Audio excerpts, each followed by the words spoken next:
Kepler College does a really good job of making people study the history of the topics before they start actually studying the topic itself.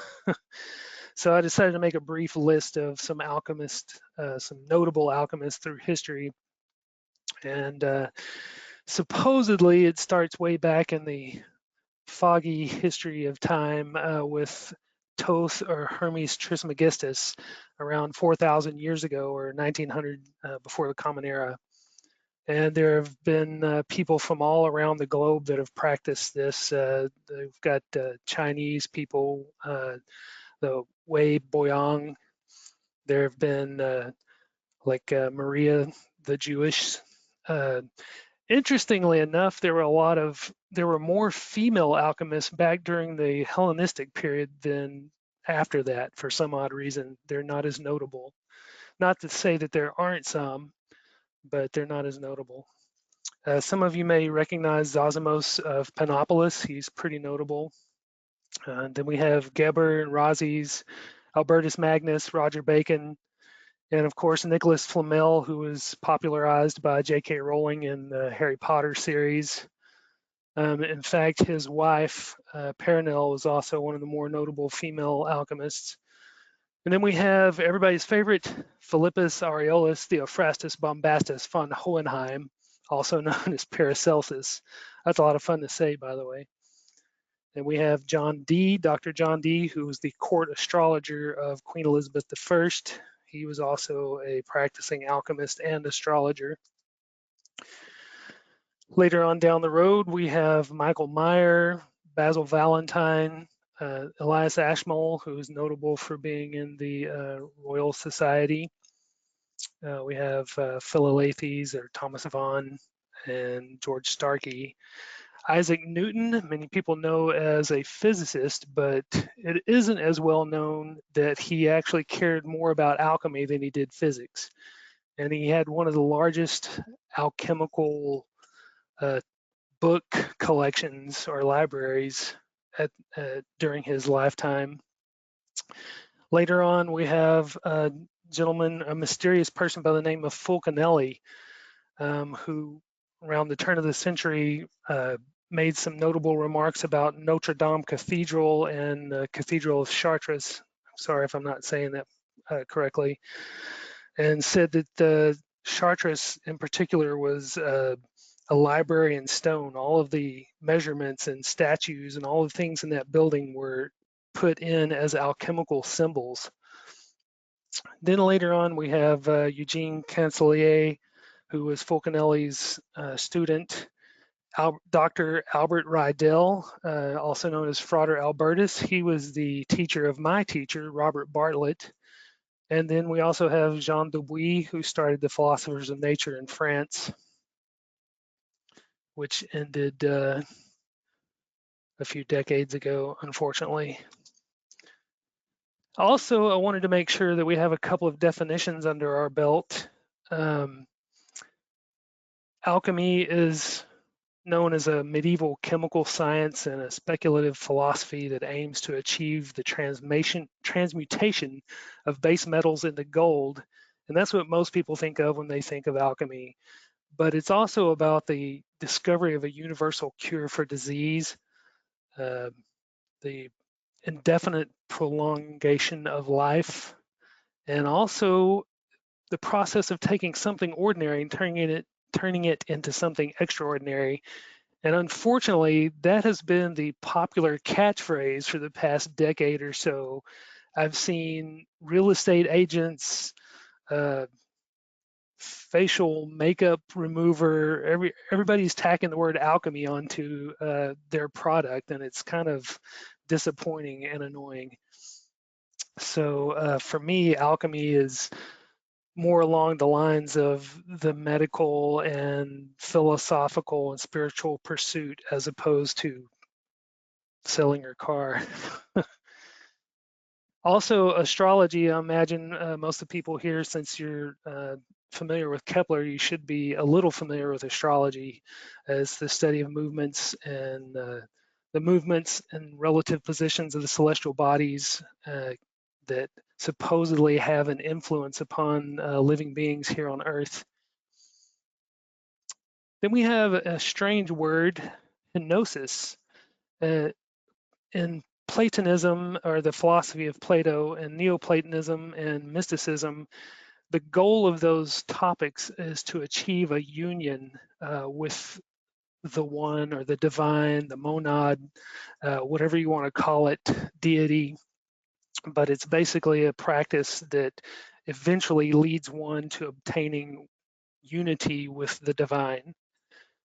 Hermeticism is an occult tradition that encompasses alchemy, astrology, and theurgy. And why I say it's a cult is because down through history, it's been a secret tradition that is traditionally handed down by word of mouth through the student listening to an instructor, which what we're doing today.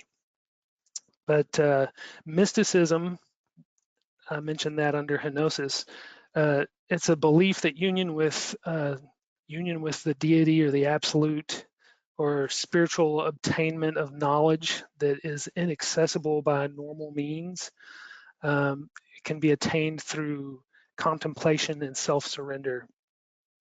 And finally, we have Theurgy, and basically that's a fancy word for magic. But it's a special kind of magic. It's a practice of rituals with the intention of achieving hypnosis, that word we mentioned before. And it's special because Giordano Bruno basically brought this to the attention of the world, that there's a coming up and a bringing back down of information or connection. And that's why Theurgy, you could, depending on, I mean, it doesn't matter what tradition one comes from, you could use whatever magical tradition you're used to, but Theurgy is a specific style of magic that works very well with Hermeticism. And so now this brings us to the beginning of our actual discussion. As I said before, we're here with Kepler, and so everybody here should have at least an interest in astrology, if not already a pretty good background. And what I have here is the zodiac from the Temple of Dendera in Egypt. And Egypt was called in Coptic Chem, Khem. And so that's where we get the word alchemy. And Chem was called the land of the black earth. And we find that that's pretty interesting in the fact that black earth is part of the alchemical process. And so I suspect that the Egyptian culture was extremely entrenched in alchemical practices, although I don't have any proof of that. That's just my own opinion. One of the first things that we need to discuss under astrology is the doctrine of signatures. And basically what that is you take a subject and you try to determine you take a material subject and you try to determine what kind of celestial influence it has, or what kind of relationship it has with the planets. And so what I have here is a picture of the four temperaments. You have sanguine, choleric, phlegmatic, and melancholy. And those relate to the four elements. With the four elements, Empedocles, I believe, was one of the first Greek philosophers who discussed this, but Aristotle took the basic idea and then expanded upon it and gave the elements, each one of them, two qualities. So fire is hot and dry, air is hot and wet, water is cold and wet, earth is cold and dry. And if you look at the diagram, you'll see that these elements are also associated with the seasons. Spring is associated with air, summer with fire, fall with earth, and winter with water. And between those, you have the mid-season. So a lot of pagans have 8 holidays throughout the year, and they are actually related to the spring and autumnal equinoxes, as well as the summer and winter solstices, and then the interstitial periods between those two, or those 4 periods, are also holidays. And what is interesting is that one of the first things that you have to be able to accomplish as an alchemist and as a magician is to balance those elements. And the reason you do that is because you want to balance them to the point where you find the thing that they all have in common, and that is spirit, or aether as it's sometimes called. And it's the one thing that all of these elements have in common that is kind of invisible and unknown, but it's there nonetheless. So the next thing we need to learn about is the temperaments, and we saw the picture earlier of the four ladies there. Now there is kind of a duality in the universe, or at least an apparent duality. There's male and female, night and day, dark and light, any kind of duality that you can pair off against each other. In this case, I've put active and passive. We have sanguine and choleric, which would relate to air and fire as the active elements, and the passive elements are phlegmatic and melancholic, which would be the earth and water, or excuse me, water and earth. And uh, so the active sanguine, for example, sanguine is related to blood, which is, according to this theory of temperaments, is produced in the liver. The choleric is yellow bile, which is produced in the gallbladder.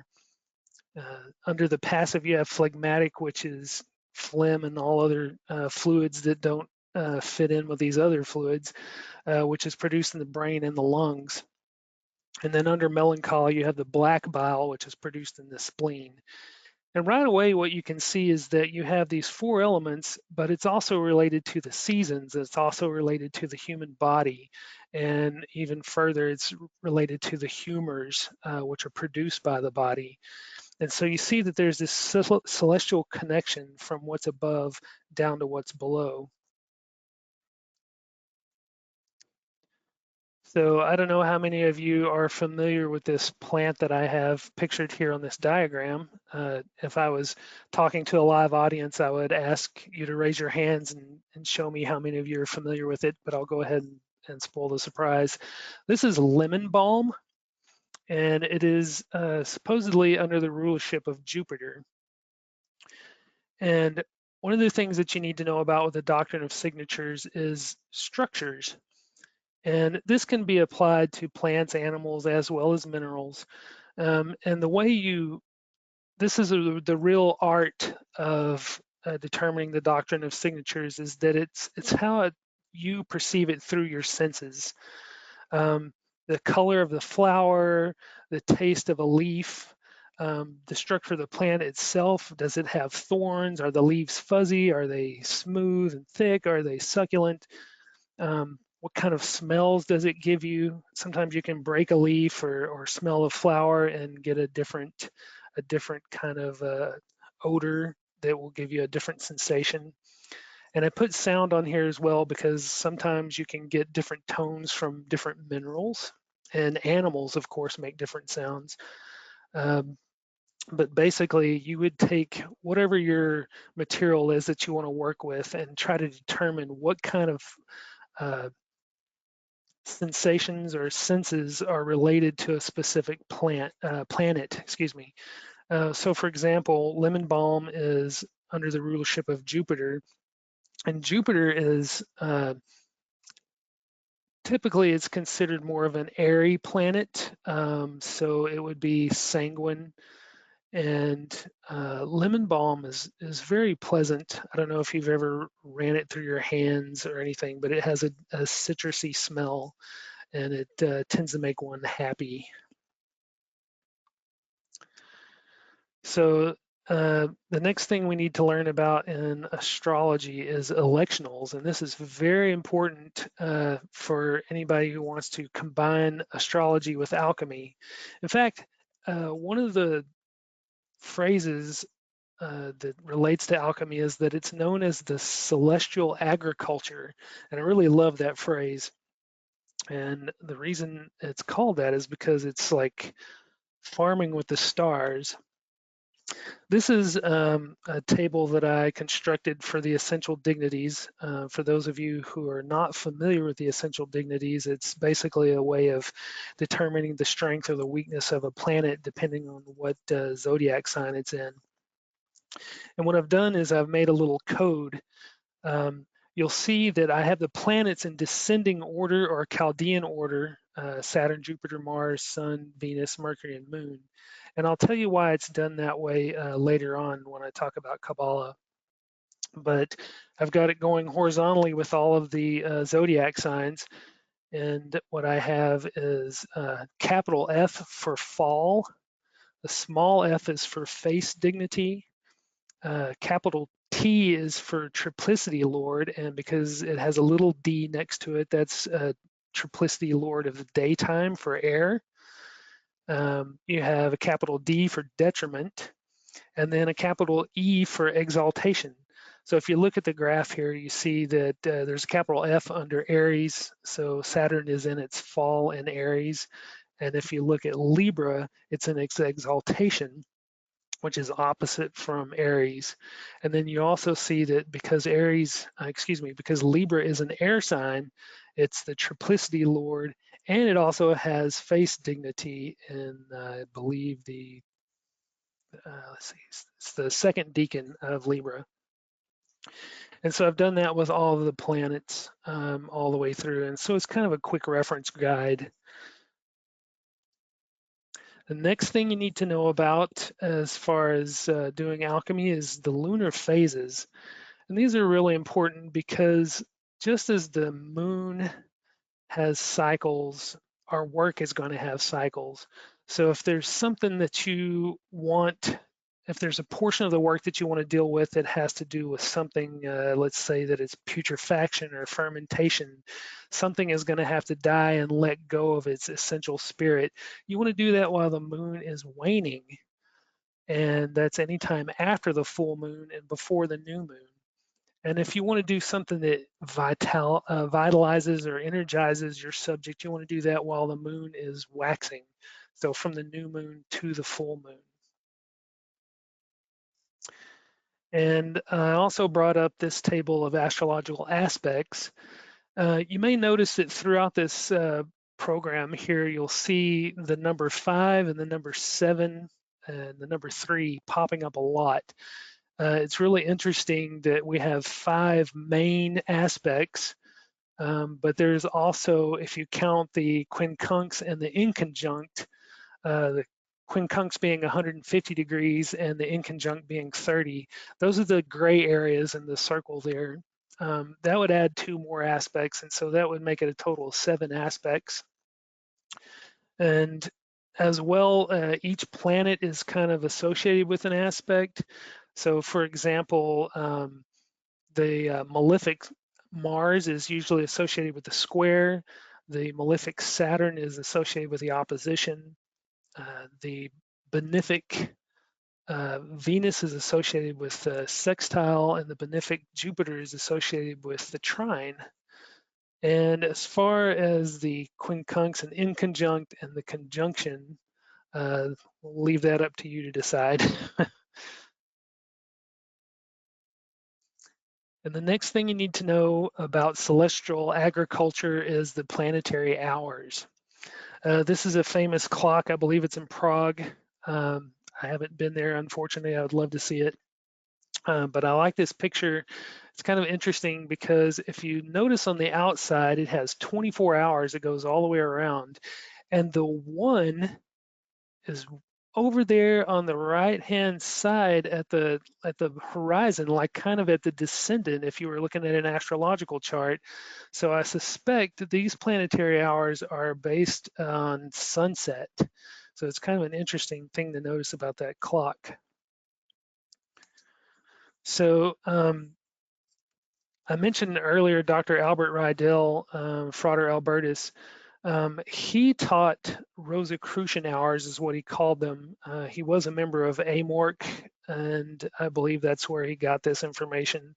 This is the most simple way to calculate planetary hours. Basically have 7 hours for each 24-hour period of the day.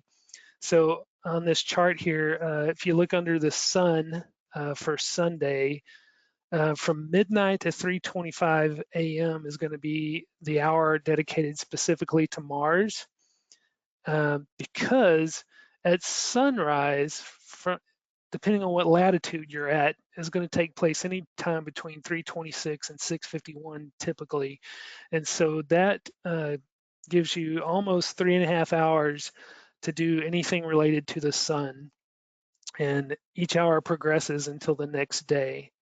I'm not exactly a fan of that particular system myself, but if you're in a pinch, that's the most easy way to do it. Also, the glyph next to it has the 7 classical planets, and the way they're arranged is kind of interesting. If you look at Saturn at the very top there, you skip 2 planets and it goes to the sun. And if you skip the next 2 planets, it goes to the moon and so on. So basically that gives you the order of the days of the week: Saturday, Sunday, Monday, Tuesday, Wednesday, Thursday, Friday, Saturday, and it goes all the way around. And another thing that's interesting is that if you start at Saturn at the top and just go clockwise around the wheel, it goes in Chaldean order. So you have Saturn, Jupiter, Mars, Sun, um, and I'll bring that up again later with Kabbalah. This is the traditional planetary hours. Basically, you have 24 hours in a day, but that's going to, the length of those hours are going to depend on the season and your latitude. Uh, in order for the hours of the day to be equal to the hours of the night, it's going to be the equinox. It's either going to be the spring equinox or the autumnal equinox, and that only happens twice a year. During the spring and the summer, the daytime hours are longer than the nighttime hours. So your hours are going to be longer during the day and the hours at night are going to be shorter. So for example, in the summer, you usually have around 70 minutes, at least up here in Seattle, the northern latitude, you'd have like 70 minutes for 1 hour and then 45 in the evening for a nighttime hour. And the way this works is if you look at the chart under planetary day hours, the day starts at sunrise. So as soon as the sun breaks the horizon on Sunday, that is going to be the first hour of at sunrise is going to be the hour of the sun. And if you were working on some kind of solar plant like rosemary, for example, you would want to do your work at that first hour of the day. And then let's say you're busy or you slept or something like that, and you wanted to, man, I missed my hour. Well, there's going to be another hour. It comes up later. So if you look on the chart, if you miss the sunrise hour, then there's another hour of the sun at the 8th hour. And then if you miss that for some reason, uh, you have the nighttime hours. Maybe not the best time to work on the sun, but if it's all you have, it'll be the 3rd hour of the day after sunset. And it might look complicated at first glance, but once you get used to it, using it, it's pretty easy. In fact, Solar Fire has a really good hour calculator that I use. It's under the medieval section. Also, I mentioned the clock at the beginning. There's sunset variants. So it's the same thing as what we just discussed, but it begins at sunset instead of sunrise. This was used by the ancient Babylonians, the ancient Hebrews, the ancient Greeks. What we use nowadays with the civil day beginning at midnight was actually started by the Romans. And now we get into our second section of alchemy. I really like this diagram because it's a good example of an alchemical diagram, because you have the alchemist on the lower right corner, you see him working in his lab in the cave. And then on the lower left, you see him in kind of a pond. And then up above, he's in a tent looking at the sky or whatever. And so you have the 3 parts of alchemy working together Basically, you have the material form of the actual practical lab work where you're actually working with material substances. And then on the left-hand side, you have the mental and emotional responses, such as dreams uh, or just any kind of emotional response that you would have to the work. And then up on top of the hill where he's in the tent, he's praying and supplicating himself to the deity for assistance. And there's an old adage that Latin phrase that says ora, ora, ora, lege, regele, which means to pray, pray, pray, read, and reread.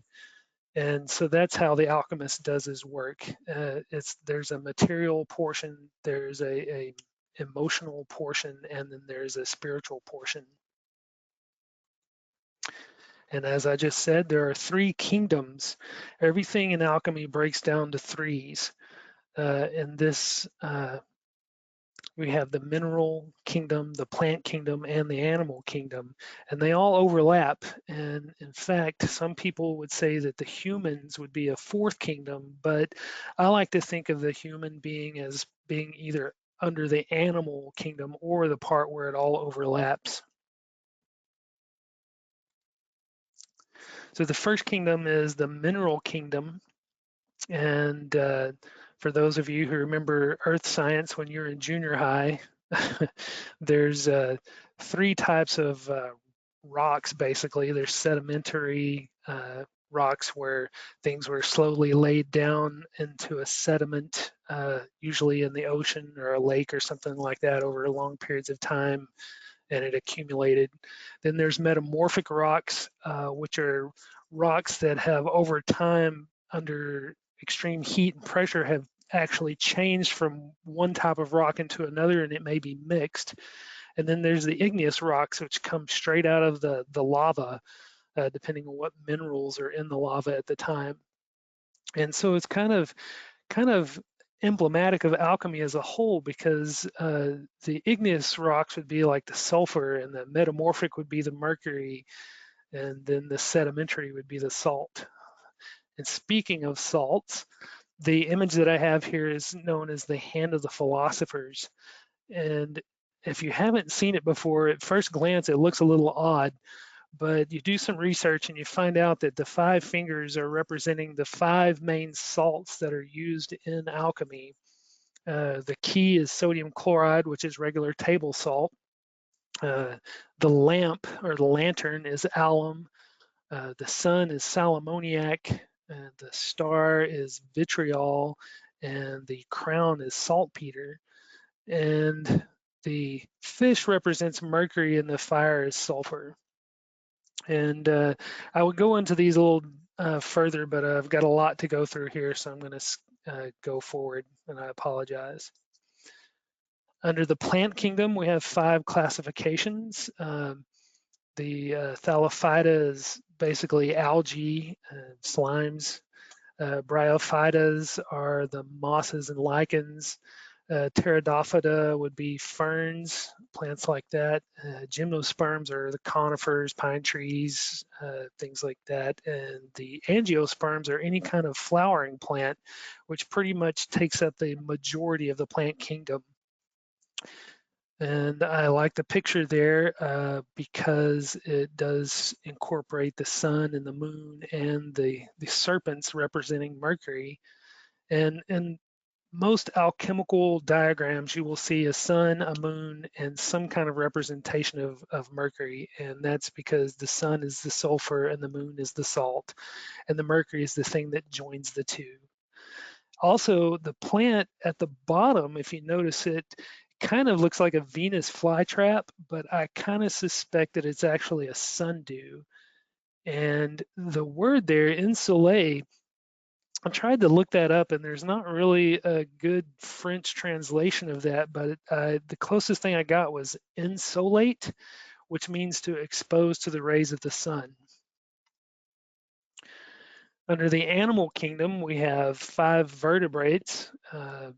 We have mammals, birds, reptiles, amphibians, and fish. And it's always kind of fun to relate these five things to the five elements. So you can always have fun playing around trying to determine which kingdom or excuse me, which element something belongs to or what planet rules something. The picture here, we have a stag and a unicorn, which are usually emblematic of the moon. Now, in alchemy, we also have the three principles, salt, mercury, and sulfur, which we've already discussed a little bit. The image that I have here is the 47th problem of Euclid. And most people know about it as the Pythagorean triangle, which is what's in the center there, where you have the side squared plus a side squared is equal to the hypotenuse. But what's interesting about this is that these three squares that you have also relate to like some Egyptian iconography where you have Osiris, Isis, and Horus. But from an alchemical perspective, it supposedly relates to the proportions of the three principles that you use in a spagyric or whatever work you're making. The first thing is the salt, and that's the symbol of salt. The salt usually relates to things that are solid, the body, it's any kind of material that you're trying to transform. And salt is usually very, it's kind of dense. That's the word I'm looking for. It's dense, and so it requires volatilization. And what volatilization means is that you're going to energize it to the point that it uplifts and is changed into something that isn't as dense. It's also emblematical of the Negrito stage, which we'll discuss in a little bit. Next, we have Mercury, and that's the symbol of the planet Mercury. I couldn't really find another one that looks more like the symbol for alchemical Mercury. Usually, John Dee has something called the hieroglyphic monad, which looks like a Mercury, except for it has the dot for the sun in the center of the circle, and it also has what looks like a little Aries symbol on its foot at the bottom. And it's basically a conglomeration of all 7 of the classical planets. And I prefer to use that as my alchemical symbol for Mercury or philosophical Mercury, not to be confused with our chemistry Mercury, because those are not the same thing. They can be, but you should not make that mistake. The philosophical Mercury usually deals with anything that's liquid or gas, because it has a tendency to fly up and then fly back down. It's a connecting solvent, and it's the thing that everything in a particular kingdom has in common. So, for example, in the plant kingdom, every plant has different structures, so that when you break it down, it's going to end up with different salts. And as well, it has different sulfurs or essential oils. So a rose is going to have completely different essential oils than rosemary. Those are the things that make them unique. But every plant on the planet has the same universal mercury, and that's ethanol, also known as alcohol. And that's where we get the word spirit. So if you go to a liquor store and you see it referred to as spirits, it's talking about the ethanol or the mercury spirit of the plant. Mercury requires purification. So sometimes you have to distill it up to 7 times to get it as pure as it needs to be. And it can refer to the albedo stage. Sulfur is, as I mentioned before, it is the typically the oil of a substance, whether it's a rock or an animal or a plant. There are essential oils that are produced uniquely to that particular substance. It represents the soul or the personality of that being. It has a unique imprint. And if you think about your own personal emotions and thought processes, they're pretty volatile. And so they need to be stabilized and brought down and put under, not control, but just brought into balance so that they're not so wild and flighty. It also represents the rubedo stage. And as you've already heard me mention, there are 3 stages in alchemy. So it's kind of interesting. If you take the 3 principles and you combine those with 3 stages, you can literally take salt into 3 different stages. Here in this picture, we have the Negredo stage, the Albedo stage, and the Rubedo stage. And so I really think that's an appropriate picture. It's quite excellent. The Negredo stage is the blackening, and it's an emotional state of melancholy where that relates to a physical state of putrefaction. Uh, there are 2 paths in alchemy. There's the wet way and the dry way. The putrefaction is usually referring to the wet path, and calcination is the dry path.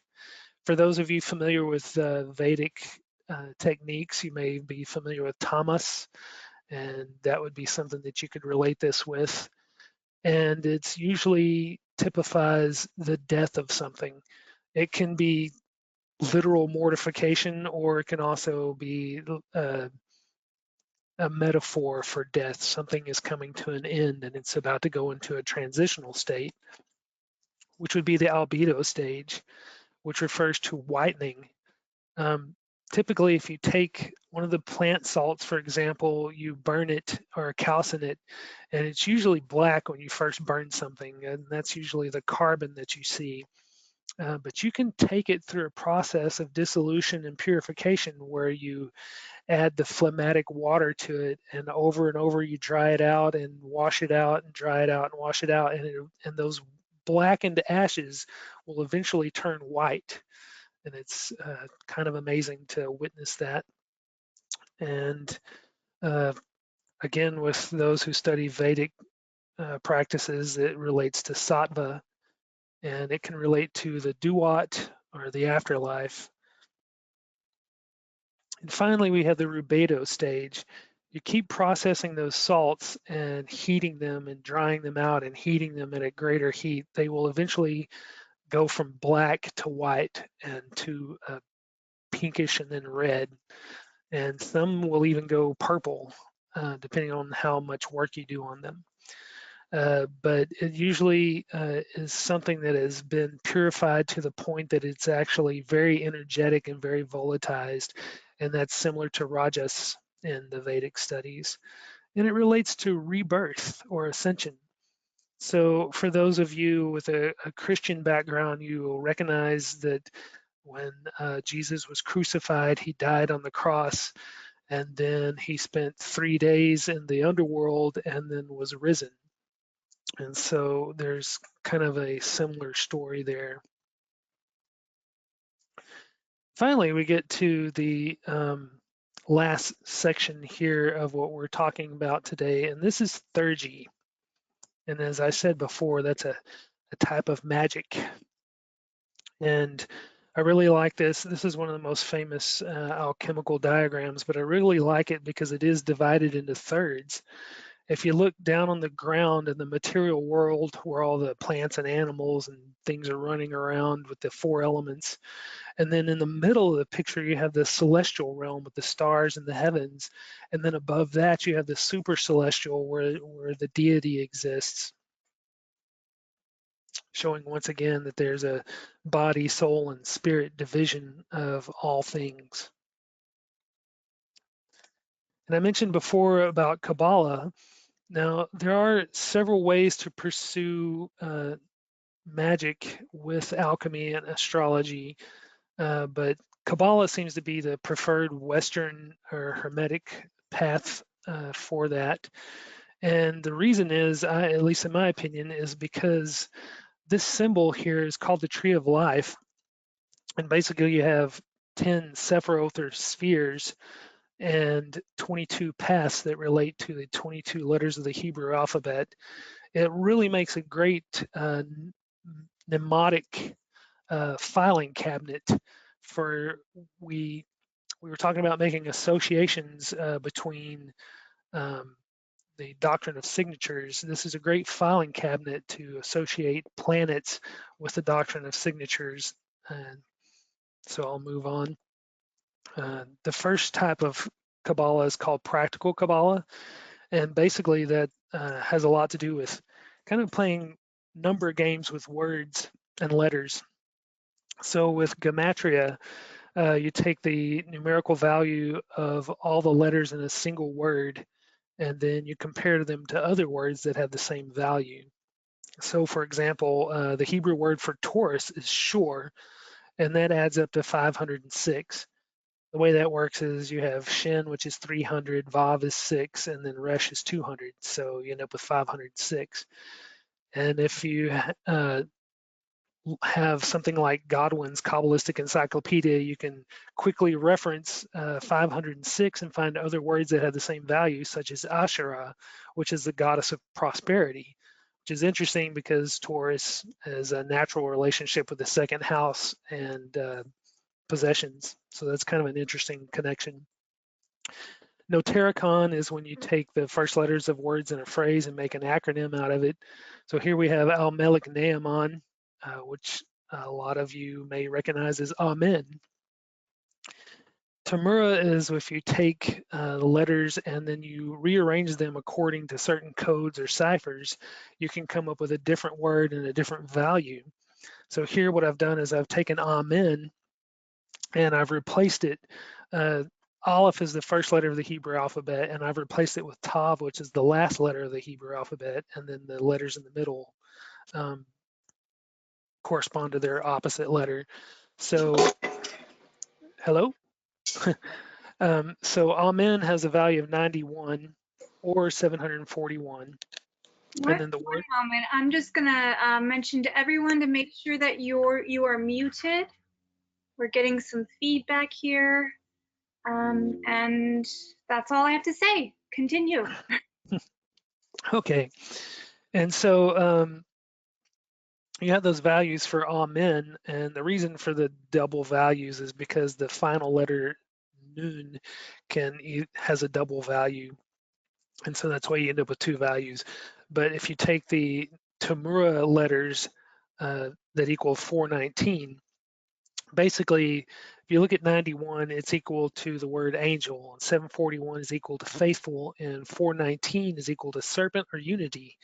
And you can kind of cogitate or contemplate what all three or four of those words have in common and have some pretty interesting experiences just meditating on that. And speaking of meditation, we have the meditative Kabbalah, which can involve prayers or mantras.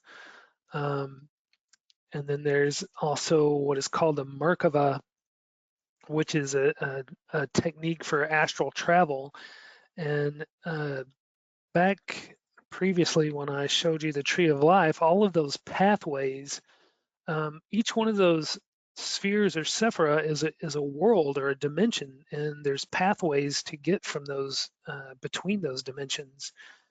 And if one is knowledgeable about the methods of Merkava or astral travel, there's supposedly one can go to these other dimensions and gain information that you would not normally be able to obtain. And that's the purpose of that. You can meditate. The Eastern method of meditation is typically to empty your mind of all thought, but there is a Western method where you take a single concept and follow it to its very root cause. And either way, the point is to find balance and silence within your heart and your mind. Then there's something called the theoretical Kabbalah, where that tree of life that I showed you, there are three pillars. Let me see if I can back up to that again. Oops.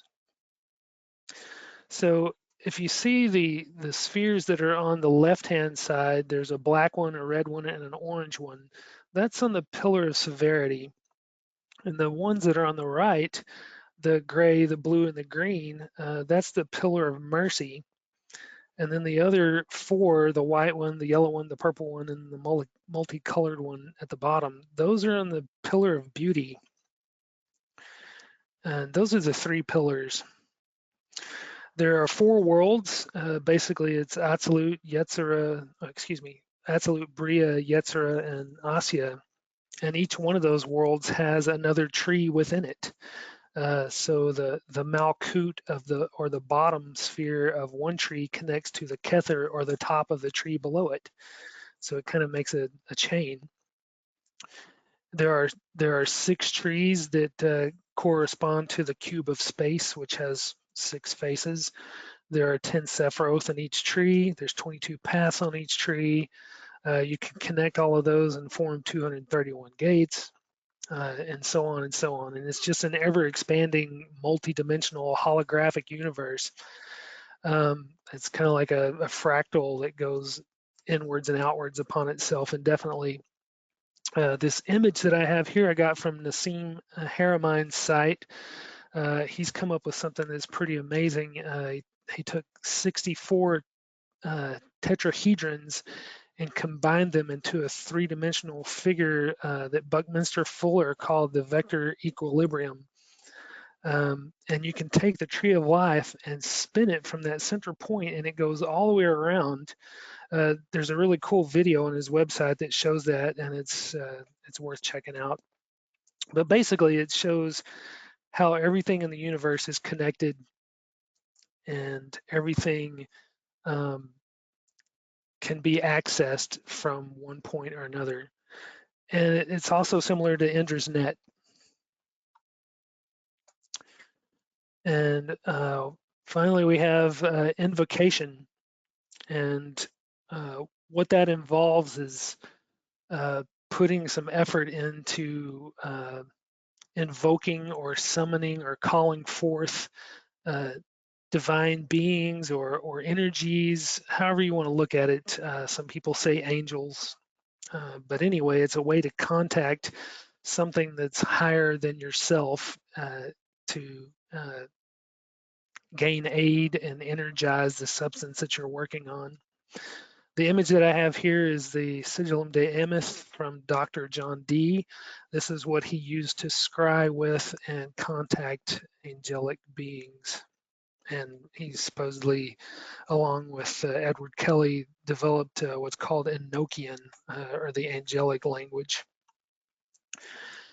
Earlier, I showed you an image of lemon balm, and the reason I did that is because I knew that ahead of time here that I was going to show you the divine names associated with Jupiter, since lemon balm is associated with Jupiter.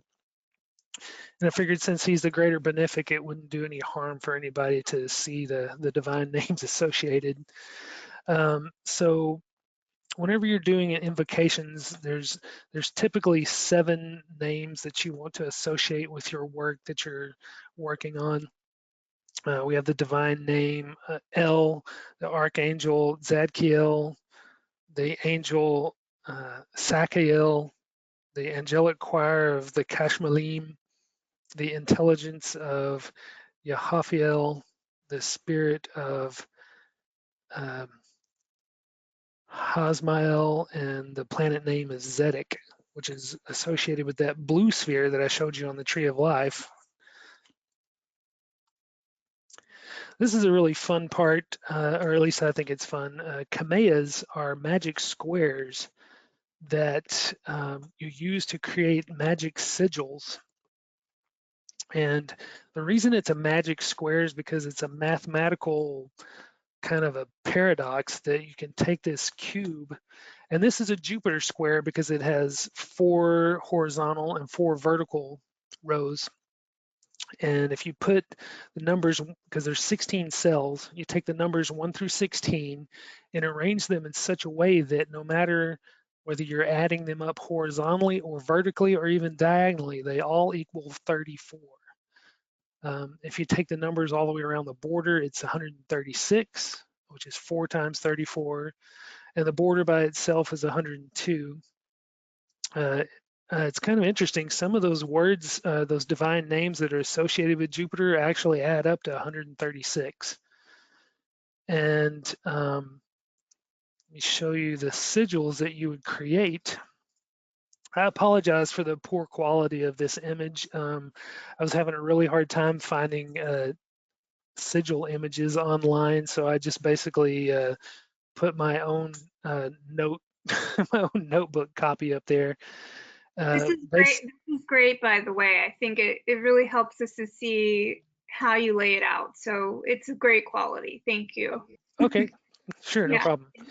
And so if you look at the very top right hand corner up there, this crazy zigzaggy looking thing, that is a sigil of Jupiter that's created by following the numbers in numerical order. The box next to that with the circle and the cross in it that looks kind of like the lot of fortune, that's actually from Cornelius Agrippa, 3 books of occult philosophy. That's his symbol for Jupiter. And if you go to the first square there, the divine name El, it's just a single bar. The way that's done is if you take the Kamea, Aleph is the first letter, so you start with number 1. And Lamed, the next letter, is equal to 30, which reduces to 3.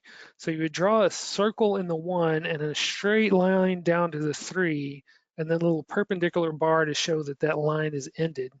And that's how that sigil is created.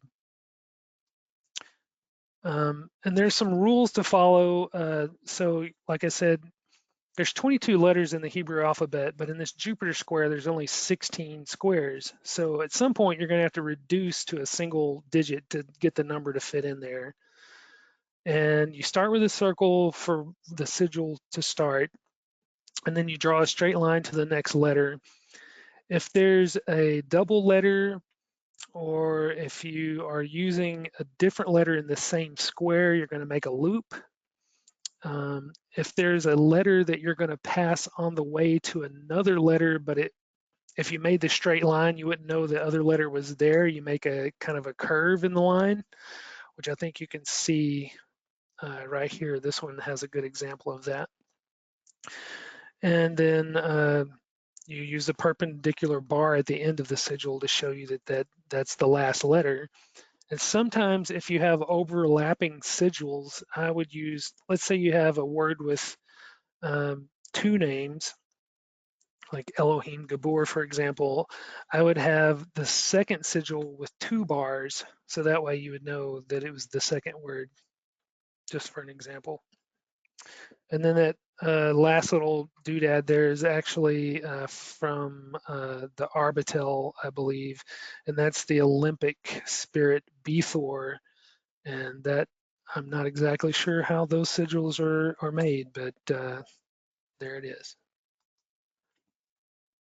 Finally, what is the point of doing all of this? I mean, you can do astrology and you can do alchemy and you can do magic. You don't have to do all 3 of them together, but what is the point or the purpose of being a hermeticist where you do all 3 of those things together? And the purpose of those is to manifest something or make a change in your environment, to make a difference in the world. What I have here is a model, Carl Jung's model of the psyche. And in the very middle, you have your true self, which is protected by the ego on the conscious level, and the persona is the mask that you present to other people. And then there's kind of a an egregore or a group consciousness that you belong to. And then on the unconscious level, you have the shadow, which is the things that you are ashamed of or feel guilty about, and you kind of repress those things. You don't want to reveal those to anybody, not even yourself. You have the animus or the anima, depending on your gender, and then you have the collective unconscious. But basically, we're all aware that our experiences in the outer world have an influence on us. But what most people don't really realize or at least pay attention to is that we have an influence on the outer world as well. And in order to experience, if you want to use your will to invoke a change in your environment, you have to change your inner self in order for the external manifestation to occur. And there's 3 ways that can show that your work is actually making progress is through dreams, synchronicities, and mystic experiences. So with dreams, usually everybody in the world has dreams at some point or another. Uh, when you start taking these dreams down in a journal and noticing repeating themes, it becomes very interesting. And in fact, there's a technique called hermeneutics, which is usually used in exegesis, which is used to interpret biblical passages, but it works for dreams as well. And it's four levels of interpretation. You have a literal interpretation of um, so like Noah's flood, for example, there's a big flood coming, a guy builds a boat, he gets his family on the boat and he lives. That would be a literal interpretation of Noah's flood. Then you have a moral level of interpretation where there's a message in there. What is the message of the story of Noah's flood? There's something going on there that's a little bit deeper. And is it that he had faith and he believed in what God told him and he took the warning and he acted upon that belief? Um, I'm not going to say what the answer is because that's up to you to decide. Then there's an allegorical level of interpretation where it's not just a single message.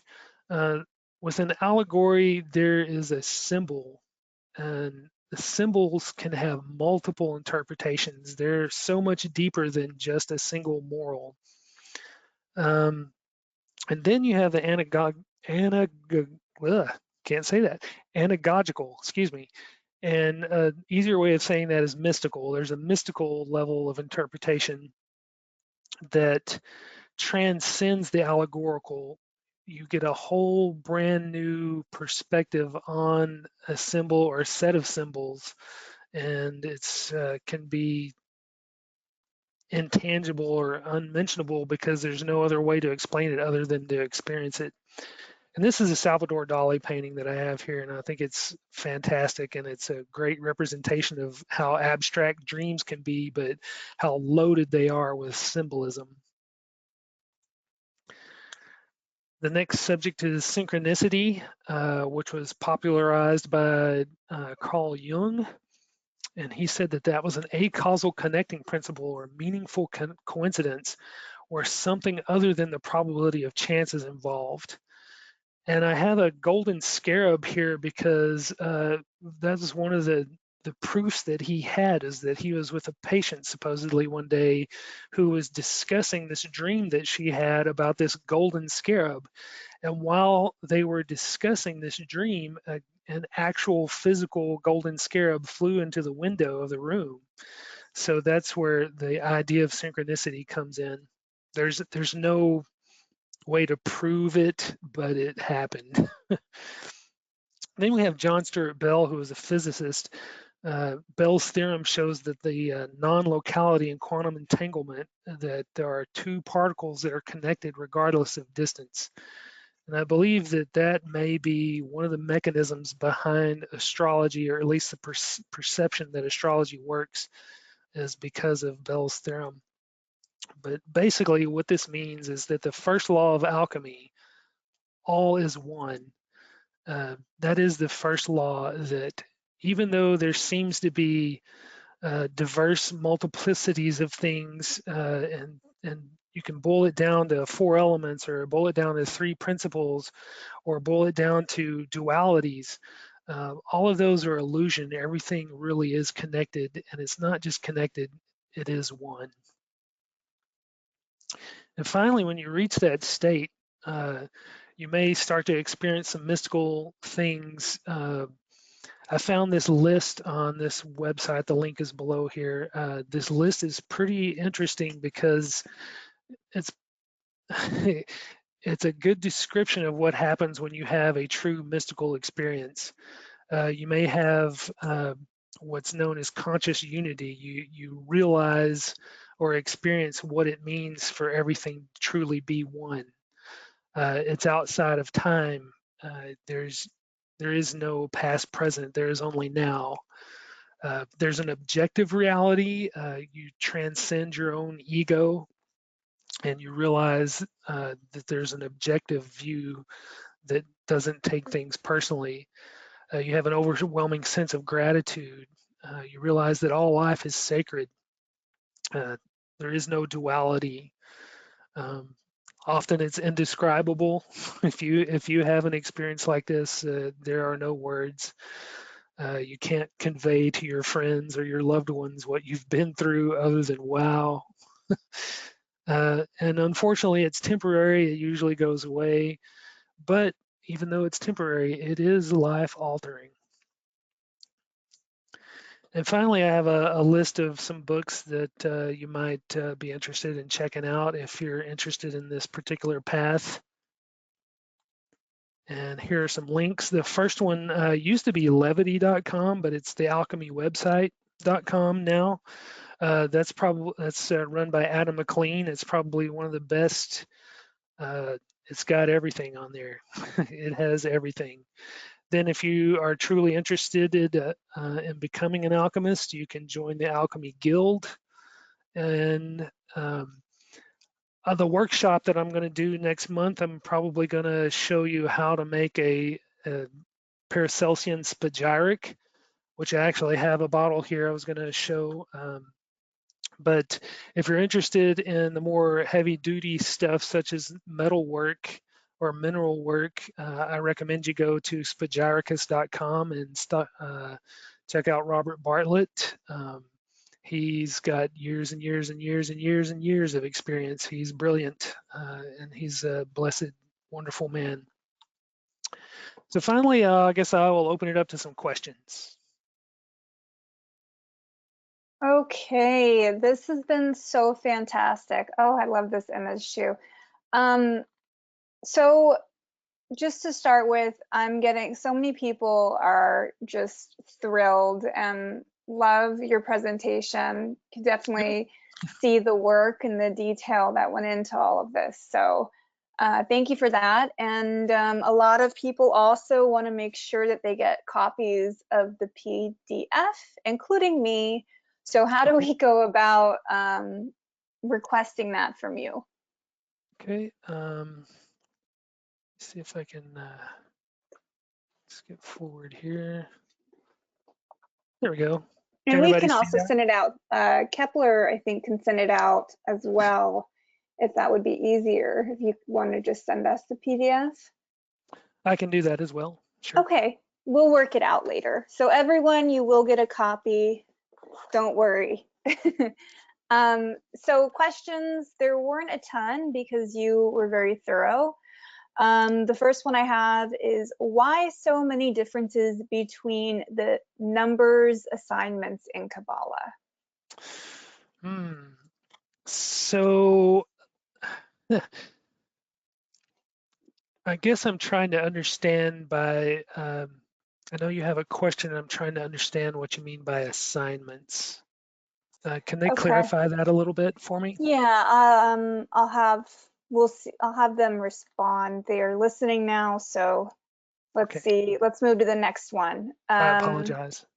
Oh no, that's okay. Let's see. Question about the spirit and intelligence. Do you think if you put both on the same talisman, one nulls the other? No. Um, Spirit is kind of all encompassing, and it is related to Mercury, and Mercury definitely has something to do with the conscious intelligence. So I think there's definitely some overlap. Okay, great. Next one is, do you find drugs can alter and help someone get to mystical state? um, yes, that is a definite yes. Having experienced that myself, but I would also caution very much that just like Timothy Leary said, and just like Terence McKenna said, it's all about set and setting. You got to be with the right people and you got to be in the right place and the right time. I would never recommend anybody do that recreationally. For me, some people call them hallucinogens. I like to call them entheogens because it really is spirit medicine, and it's not for playing around. but in the right conditions, it can definitely expand your consciousness. Thank you. Okay, next one. Do you use more complex charts for choosing alchemical event timing than horary tables? I like to use electional astrology, and that way I can, if I'm working on Jupiter, for example, right now is not a good time because, or at least I should specify, I prefer to use the tropical astrology as opposed to sidereal. Um, but I think either way, right now, Jupiter is in Capricorn, which is the place of its fall. Jupiter is not at his best right now.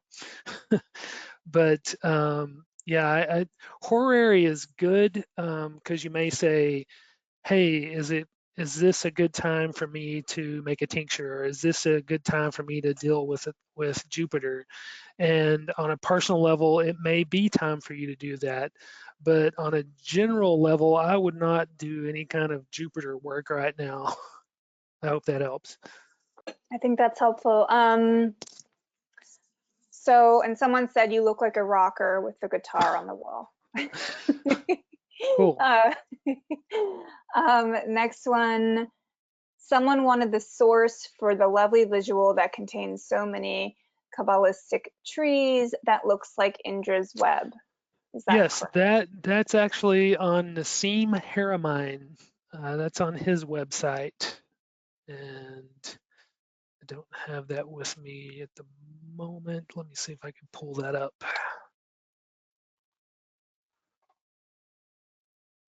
Let's see. You can just Google.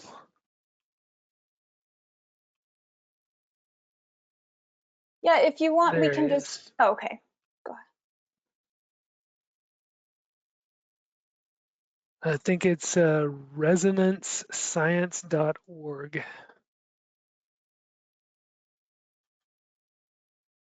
This guy's a Okay, he's a brilliant physicist. He's got some. There's a video called I believe it's Black Hole, and it's WHOLE. It's pretty interesting. brilliant. Cool. Let's see, next one. What is the difference, if any, between Theurgy, am I saying that correctly? Theurgy. And conjuring? Well, so conjuring or summoning, pretty much any tradition you could do that. Um, Speaking of conjuring and summoning, this is my friend Shadow. Um, Theurgy is a way to ascend upwards and to descend. So you're going up on the mountaintop and bringing something back down. So it's a little bit different from conjuring. We're trying to release the spirit out of matter or bring heaven down to earth. So I like to think of it as an electrical circuit. You're not just contacting deity one way. You're going up and then coming back down. You're bringing the juice back down to earth. I love that description. And that's Shadow the cat. Yep, this is Very Shadow. fitting for the presentation. And So, I thought the door was closed, so I don't know how he came in. oh, we appreciate the presence.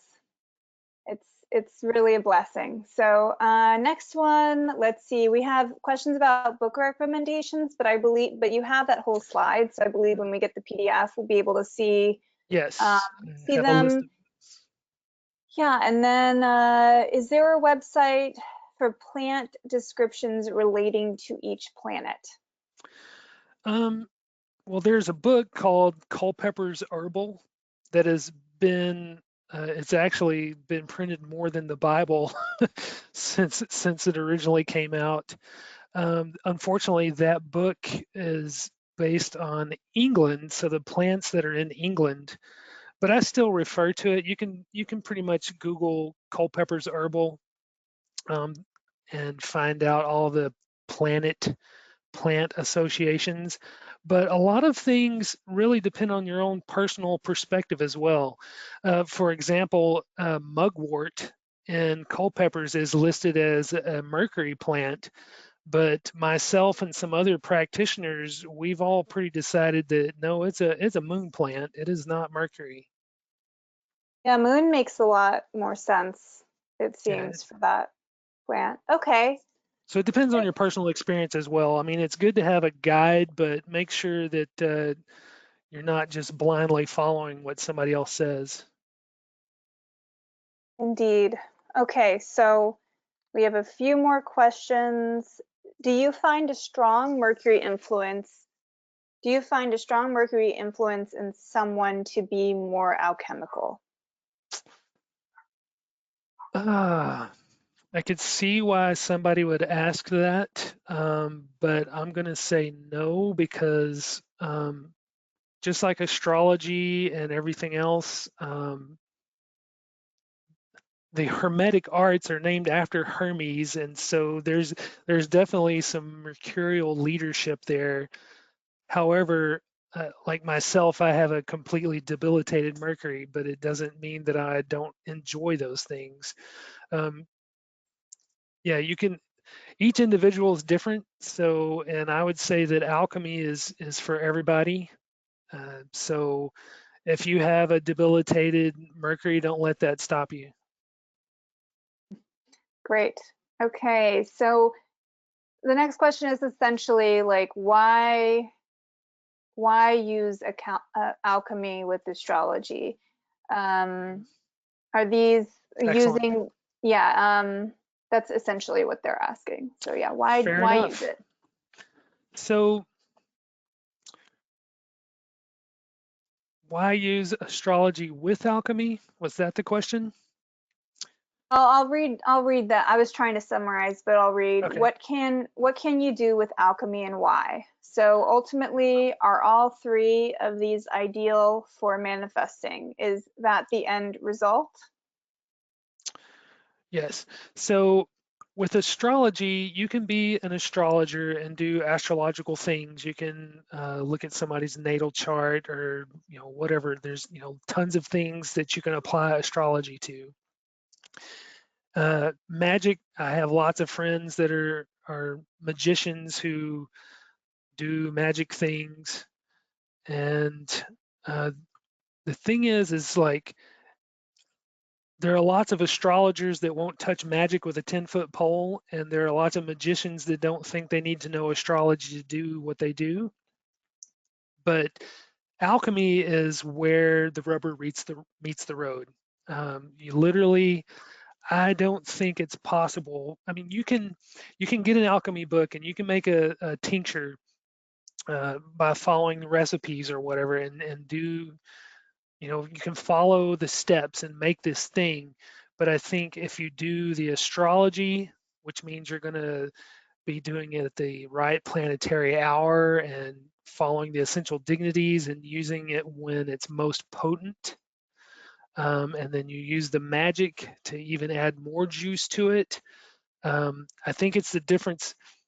A great analogy that Robert Bartlett told me was like you can get in a boat and even if you don't know how to sail, you can cross a lake on this boat. But if you know how to sail, you're going to get there so much faster and so much in a better way. So that's why you need alchemy. I mean, that's why you need astrology to do better alchemy, is because it makes it more potent and more effective. And that makes sense. So with 2 minutes left, I just want to make, because I went to your website and it's what you do is pretty cool. Thanks. Yeah, so I just wanted to know if you could speak a little bit about that. Here's all of, your information if you guys want to contact him for a reading, but and looking at his website, his readings are very unique. So I just wanted to see if you can speak on that a little bit so people know what you're all about. Sure. I do natal astrology, I do medical astrology, I do electional astrology, I do horary astrology. I'm a trained Kepler graduate, so I know my stuff. Um, I like to I like to say my focus is medical astrology, but I haven't really had a lot of clients ask for that. So I've got more experience doing natal astrology. And um, the other things that I do, like I was going to say, I do make alchemical tinctures, and you get a little close-up view of what that looks like. Um, Too bad you can't smell it, but I mean, I'm a pretty typical astrologer. I mean, my astrology is not different. Uh, the the only thing that's different is that I also have a background in alchemy and magic. So, I like to call myself a hermeticist because I do all three of those things, and I believe it adds an extra dimension to my readings. Um, that the goal is to help the person grow, and if you can't help them grow, then you're just either inflating their ego by flattering them, or you're giving them bad news and not giving them a way to deal or cope with that bad news. Also have a degree in psychology, so that helps as well. Thank you so much. Yeah, the integration with Jung was really cool to see. So, and we have more people with comments flooding in that, you know, they want to know more about you. Someone else mentioned shadow is a sign of synchronicity. It was kind of Um, funny how he showed up when he did. yeah, absolutely. And then, yeah, so much love and gratitude for your presentation.